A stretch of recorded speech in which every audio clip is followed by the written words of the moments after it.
Hello everyone, welcome to exam treasury. So एक quick update है। अभी तक बहुत सारे लोगों को पता चल गया होगा, जो जेएनयू का जो एंट्रेंस एग्ज़ाम है 2021 एकेडमिक कैलेंडर 2022 का, इसका जो है फॉर्म आ गया है। और फॉर्म का जो डेट है अगर हम लोग बताएं तो क्विक अपडेट आप लोग को हम लोग दे देंगे। और एक ही गुजारिश है कि अभी आप लोग ना हड़बड़ी नहीं कीजिएगा फॉर्म फिलअप करने में, क्योंकि कुछ लोगों के कॉल्स आने शुरू हो गए हैं। जो लास्ट ईयर भी हम लोगों ने देखा कि फॉर्म्स में ये मिस्टेक हो गए, वो मिस्टेक हो गए, फिर बाद में परेशानी होती है। तो जो प्रोस्पेक्टस तो पहले ही आ गया था, उसके बाद जो कल नोटिफिकेशन आ गया था कि 26 से स्टार्ट होगा, तो आज से जो फॉर्म का डेट आ गया है, अगर हम लोग डेट की बात करते हैं तो 27 जुलाई से लेके आपका जो डेट दिया गया है 27 ऑफ अगस्त तक का, यानी 08 तक का, यानी आपके पास 1 मंथ टाइम है फॉर्म को फिलअप करने का। इसलिए फॉर्म को फिलअप करने से पहले ये इम्पॉर्टेंट होता है कि अच्छे से हम उसको पढ़ लें, समझ लें, क्योंकि इसमें बहुत सारी चीज़ें होती है। उन सब के बारे में भी हम लोग आपको सेपरेटली बताएंगे। 1-2 दिन में हम लोग सारा प्रोसेस कंप्लीट कर देंगे। लेकिन यहाँ पे बस एक जनरल इंट्रोडक्शन दे रहे हैं कि फॉर्म आ गया है, क्या है, कैसे है। एक जो जेनरिक इन्फॉर्मेशन होती है वो हम लोग आपको पहले तो इम्पोर्टेंट डेट्स आपको बता देते हैं कि कौन कौन से डेट्स हैं। तो अगस्त आप मान के चलिए कि इन तक का आपका फॉर्म फिलअप का डेट आ रहा है। जो करेक्शन का डेट है ये 1 से लेके 3 सितंबर तक का है। अब क्या करेक्शन करना है, इसमें भी ना सारे इन्फॉर्मेशन को आप करेक्ट नहीं कर सकते हैं।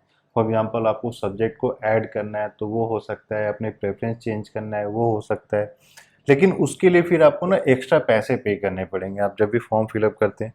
तो इसलिए इम्पोर्टेंट है कि अगर आप मान लीजिए फॉर्म में दोबारा करेक्शन नहीं करना चाहते हैं, कुछ कुछ कभी कोई प्रॉब्लम भी हो जाती है, तो उन सब से बचना चाहते हैं, तो इम्पॉर्टेंट है कि आप पहले अच्छे से फॉर्म फिलअप कर लें, सो दैट कि करेक्शन का झंझट ना रहे। दूसरा, जो एडमिट कार्ड का जो डाउनलोड का डेट दिया गया है ये है आपका 8 सितंबर, यानी 8 सितंबर को हो जाएगा। और अगर हम लोग बात करते हैं ड्यूरेशन ऑफ एग्ज़ाम का कि कब से लेकर कब से है, तो इसमें आपका 28 सितंबर से लेके 23 सितंबर तक का डेट दिया गया, यानी 4 डेज। और 4 डेज में यहाँ पे मॉर्निंग शिफ्ट है आपका। मॉर्निंग शिफ्ट है 9:30 AM से लेके 12:30 PM तक का। वहीं जो आफ्टरनून शिफ्ट है ये है आपका 2:30 से लेके 5:30 तक का। यानी हर एक एग्ज़ाम जो है आपका 3 आवर्स का है, ये इम्पोर्टेंट हो जाता है। 3 आवर्स में आपको जो है 100 क्वेश्चंस पूछे जाएंगे, और हर एक क्वेश्चन एक एक एक मार्क्स का होगा। एक एक मार्क्स इन द सेंस कि अगर आप एक करेक्ट आंसर लगाते हैं तो उसमें आपको 1 नंबर मिलेंगे, और कोई no negative marking, no negative marking, तो कोई नेगेटिव मार्किंग नहीं है। अगर हम लोग क्विकली एक बार डिस्कस कर लेते हैं कि कब से कब तक का डेट दिया गया है, कि कौन कौन से डेट में कौन कौन सा एग्ज़ाम होने वाला है। तो एमए अगर हम लोग पॉल साइंस की अगर हम लोग बात करते हैं तो ये फर्स्ट सिटिंग 20 सितंबर का दिया है 9:30 AM का। वहीं पे अगर हम लोग बात करते हैं एमए इकोनॉमिक्स, ये जनरल इकोनॉमिक्स वाला है, सीएसपी वाला है, तो इसका जो डेट है सेम डेट है, लेकिन ये 2:30 PM से स्टार्ट होगा, 2:30 to 5:30। यहीं अगर हम लोग बात करते हैं एमए डिजास्टर स्टडीज, तो क्योंकि बहुत सारे लोग डिजास्टर स्टडीज़ के लिए भी फील करते हैं, तो इसका है 21 सितंबर जो है 9:30 AM है। वहीं एमए हिस्ट्री की अगर हम लोग बात करते हैं, MA history again 21 September and this will start at 2:30 PM।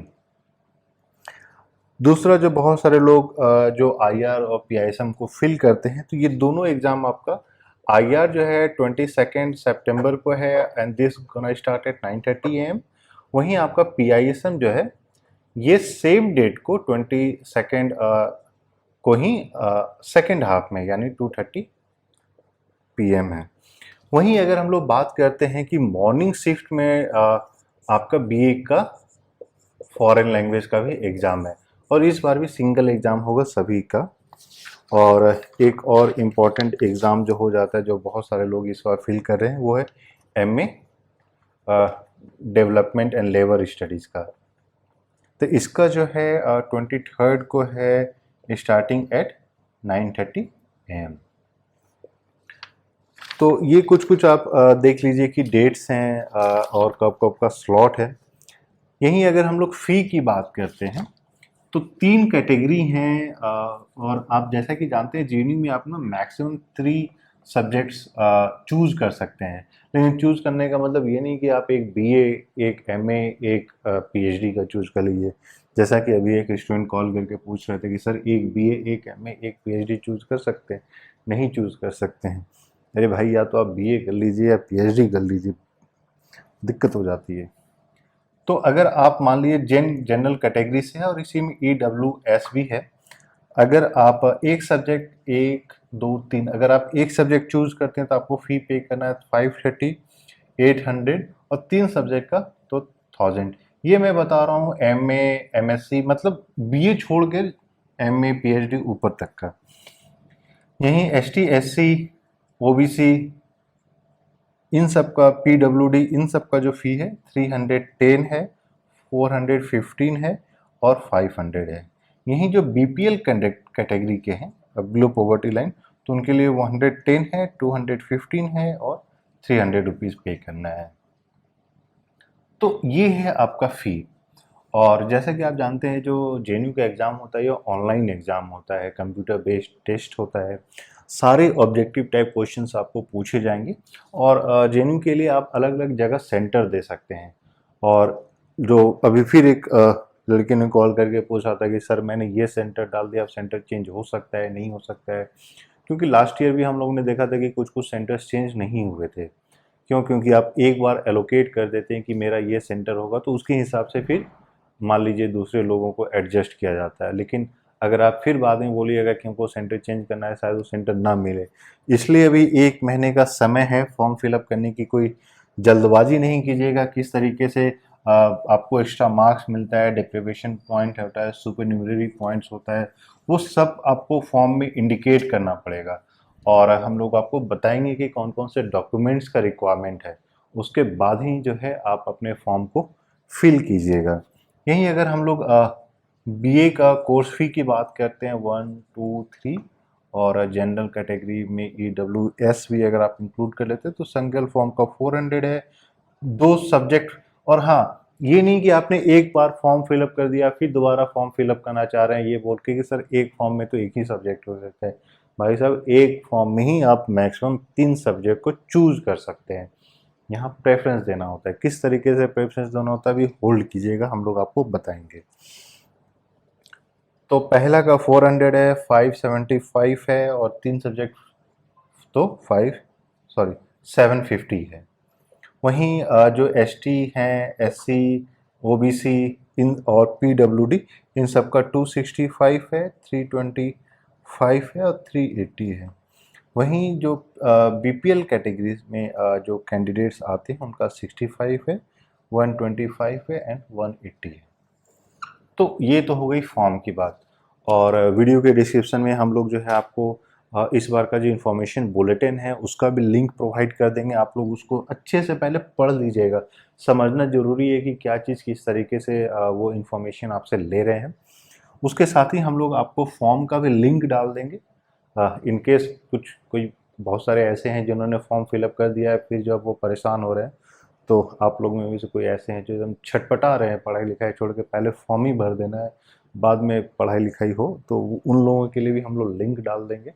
हाँ, जो लोग सेंसिबल हैं, जिनको पहले समझ लेना है कि हाँ क्या है, कैसे फॉर्म भरना है, क्योंकि ये ना हर एक ऐसा नहीं है कि आप इस साल गलती कर दिए, पिताजी के नाम में गलती कर दिए तो आप बोलिएगा अच्छा कोई नहीं अगले साल भर लेंगे, ऐसा नहीं होना चाहिए। तो अगर कहीं पे भी कुछ भी प्रॉब्लम आती है तो आप लोग हम लोग से कॉल करके पूछ सकते हैं। हम लोगों का जो नंबर है इसे कॉलिंग और प्रेफर कीजिएगा व्हाट्सएप करने का 8448878849। जो मोस्ट इम्पॉर्टेंट जो चीज़ें हो जाती है first, second and third preference किस तरीके से चूज़ करना चाहिए, बी ये बहुत इम्पॉर्टेंट हो जाता है कि जिनका प्रेफरेंस कोई एक पर्टिकुलर सब्जेक्ट को लेकर होता है, तो उनके लिए भी हम लोग सेपरेटली बताएंगे कि आपको किस तरीके से अपने प्रेफरेंस को देना चाहिए। और ये स्पेशली इम्पॉर्टेंट हो जाता है जो बच्चे बीए के लिए अप्लाई कर रहे हैं, तो उनको हम लोग बताएंगे कि किस तरीके से आपको प्रेफरेंस देना चाहिए, क्योंकि बहुत बार ऐसा भी होता है कि प्रेफरेंस के हिसाब से भी आपका नंबर आ जाता है, लेकिन क्योंकि वो सब्जेक्ट है ही नहीं तो आपका एडमिशन नहीं हो पाता है। और लास्ट ईयर भी हम लोगों ने बताया था कि किस तरीके से फॉर्म फिलअप करना चाहिए। और कुछ कुछ लोग ऐसे भी हैं, बहुत सारे यूट्यूब चैनल्स भी हैं जो कुछ कुछ बता रहे हैं कि ये फॉर्म फिलअप कर दो, उस वो सब्जेक्ट चूज़ कर लो। किस तरीके से चूज़ करना है या तो आप डिसाइड कर लीजिए। दूसरा इम्पॉर्टेंट हो जाता है कि आप कट ऑफ देखिए कि क्या कट ऑफ है, उस हिसाब से आप रेफरेंस फिल कीजिए। एक जो दो इम्पॉर्टेंट चीज़ हो जाती है वो है 2020 का कट ऑफ, और दूसरा हो जाता है आपका योर ओन चॉइस। तो इन दोनों को ध्यान में रख के ही आपको फॉर्म फिलअप करना है। अगर आपको पता नहीं चल रहा है कि क्या होना चाहिए किस तरीके से, you can consult us, will guide you through all the processes. इसके अलावा जो है एग्ज़ाम तेजी की तरफ से टेस्ट सीरीज सारे सब्जेक्ट्स का स्टार्ट हो गया है। Important being BA foreign language का, MA political science, MA IR, IRM, MA PISM, तो MA geography, MA sociology. Sociology का जो है हम लोग नेक्स्ट वीक से स्टार्ट कर रहे हैं टेस्ट सीरीज, और इन सब का हो गया है। इसके साथ साथ अब जो आप लोगों को अगर मान लीजिए कॉम्प्रहेंसिव स्टडी मटेरियल चाहिए तो उसके बारे में भी आप लोग हम लोग को कॉल। और स्टडी मटेरियल के लिए आपको जो है गूगल फॉर्म फिलअप करना है, या फिर आप फॉर्म ना भी फिल करना चाहते हैं तो डायरेक्टली इस नंबर पे आप 8448878849 पे आप जो है मैसेज कर सकते हैं, जहाँ पे हम लोग आपको डिटेल्स प्रोवाइड करेंगे कि किस तरीके से क्या क्या मटेरियल हम लोग प्रोवाइड करें। क्योंकि इस बार हम लोग कोशिश कर रहे हैं कि स्टडी मटेरियल के साथ साथ कितना ज़्यादा से ज़्यादा जो है क्वेश्चन बैंक दिया जाए, चाहे वो टेस्ट सीरीज के रूप में हो, प्रीवियस पेपर्स के रूप में हो। जो क्वेश्चन बैंक है वो हम लोग ने प्रिपेयर किया है। एमए के लिए यूजीसी नेट के पेपर्स भी हम लोग प्रोवाइड करें कि आप जितना ज़्यादा से ज़्यादा प्रैक्टिस कर सकिए। इसके अलावा हम लोग जो है आपको फॉर्म को फिलअप करने में मदद करेंगे। उसमें आपको कहीं पे भी कोई भी अगर लगती है कि ये इन्फॉर्मेशन नहीं पता है, वो डॉक्यूमेंट इम्पॉर्टेंट है कि नहीं, तो उन सारे डॉक्यूमेंट्स का एक हम लोग सेपरेटली जो एक लिस्ट भी बना के आप लोग को प्रोवाइड करेंगे कि फॉर्म फिलअप करने से पहले आपको कौन कौन से इन्फॉर्मेशन की आवश्यकता है। वो इन्फॉर्मेशन आपके पास सिक्योर है तभी बैठिए फॉर्म फिलअप करने के लिए। और फॉर्म फिलअप करने के लिए कम से कम 1 से 2 घंटे का आपके पास एडिक्वेट समय होना चाहिए, जहाँ पे आप ढंग से सभी चीज़ों को पहले से लिख के रखिए, सो दैट कि जब आप फॉर्म फिल करने के लिए बैठे हैं तो आप एग्जैक्टली वो वाले इन्फॉर्मेशन को डाल सकिए। क्योंकि एक जैसे एक मैं सिंपल सा एक एग्जांपल देता हूँ जो लास्ट ईयर हम लोगों ने देखा था। जैसे नेम होता है वो चेंज नहीं होता है। अब किसी का नाम हो गया मान लीजिए कि आर्यन राज, ऑफिशियली मान लीजिए नाम हो गया आर्यन कुमार। अब घर पे या फिर अब जैसे होता है कि टाइटल, तो यहाँ तो नाम हो गया आर्यन कुमार, अब टाइटल है मान लीजिए सिन्हा। अब वो मन में बैठा के रखा है मेरा तो आर्यन सिन्हा है, क्योंकि पापा के नाम में भी सिन्हा है, सारे लोग उनको सिन्हा सिन्हा के नाम से ही अगर बोल रहे हैं, तो फॉर्म फिलअप करने जब बैठता है तो वो आर्यन सिन्हा डाल देता है। और ये चीज़ हम लोग ने लास्ट ईयर भी देखा था। तो ये एक एग्जाम्पल है, कोई अगर आर्यन सिन्हा है तो आप लोग प्लीज़ ऑफेंड नहीं फील कीजिएगा, लेकिन ये इशू होता है। और ये हम लोग ने पेरेंट्स के नेम में भी देखा था। जैसे बहुत सारे लोग जो मोहम्मद यूज करते हैं, कुछ लोग एमडी करते हैं, कुछ लोग पूरा मोहम्मद, या कुछ लोग एमओएचडी। अब आधार कार्ड में क्या है उसके हिसाब से जाएं, आपके सर्टिफिकेट में क्या है उस हिसाब से जाएं। तो इम्पोर्टेंट वहाँ पे हो जाता है कि आपका स्कूल सर्टिफिकेट में जो भी ऑफिशियल डॉक्यूमेंट में क्या नाम है।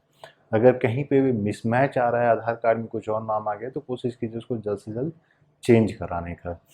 और जो बहुत सारे लोग बोल रहे थे कि इनकम सर्टिफिकेट या कास्ट सर्टिफिकेट अभी तक बनकर नहीं आया है, तो बनकर आ जाए उसके बाद ही फॉर्म फिलअप कीजिएगा। और आप लोग अपना प्रिपरेशन को अब जो है बढ़ा सकते हैं। आपके पास रफली जो है आप मान के चलिए कि 50 डेज है अपने प्रिपरेशन के लिए। और इस 50 डेज़ में इंडिविजुअल सब्जेक्ट्स पे किस तरीके से क्या किया जा सकता है, हम लोग उसको सेपरेटली भी बताएंगे। बीए फॉरेन लैंग्वेज का हम लोगों ने प्लान किया है कि किस तरीके से डेली रेगुलर अपडेट देते रहें एक रिवीजन फॉर्म में, जहाँ पे हम लोग बताएंगे कि मान लीजिए कंट्री वाइज क्या क्या इंपॉर्टेंट चीज़ें, करंट अफेयर्स में क्या क्या है, आपको इंग्लिश में क्या पढ़ना है, रीजनिंग में किस तरीके से देखना है, कि अभी तक आपको जितना पढ़ाई करना था आपने पढ़ाई कर लिया। अब आपका काम होता है सिर्फ ज़्यादा से ज़्यादा क्वेश्चन बैंक करना, प्रैक्टिस करना, आपके पास समराइज नोट्स हैं तो वो देख लेना। और इसके बाद फिर सारे अलग अलग टॉपिक वाइज या सब्जेक्ट वाइज हम लोग आपको और गाइड करते रहेंगे। और आप चैनल को सब्सक्राइब कर लें, वीडियो को पसंद आया तो लाइक कर लें, सो दैट और नोटिफिकेशन बिल भी दबा लें, सो दैट कि आपके पास सारा जो रेगुलर अपडेट्स है वो मिलता रहे। Thank you.